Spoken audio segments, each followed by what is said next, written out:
Reporting sexual assault is always difficult, and the way I like to see it is that if you think about when you talk to an institution like the police or like any other type of institution, you can expect a very, very different experience than if you talk to a trusted friend, a trusted family member, and probably if you talk to a mental health professional who is there to support you emotionally.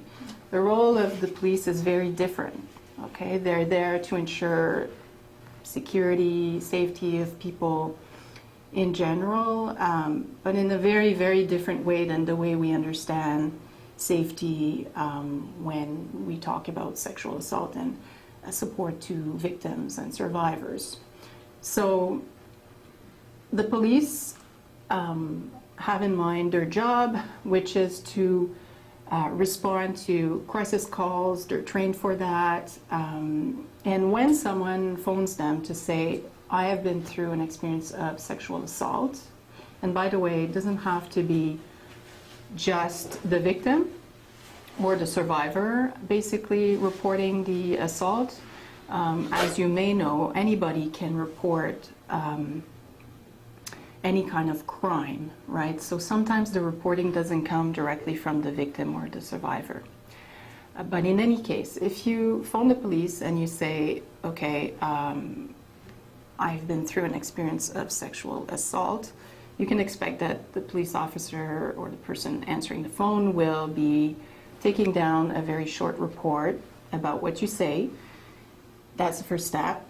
And then they will be focused on trying to see if there is evidence of what you say, if it happened. And if they start gathering evidence, they will then focus on wanting to identify the perpetrator. They may identify a male or female perpetrator. They might want to arrest them and prosecute them. So they will be so focused on evidence, proving things. The whole justice system is very focused on that. So again, this is very different from support and mental health support. As a step two, when you report an experience of sexual assault, an officer will be in charge of finding a team or a person to lead their investigation. So this may very well be your local police division, or it could be also the sex crimes unit, and that would be in cases where there's a danger for the community. So they would have a team that is specialized in that kind of investigation.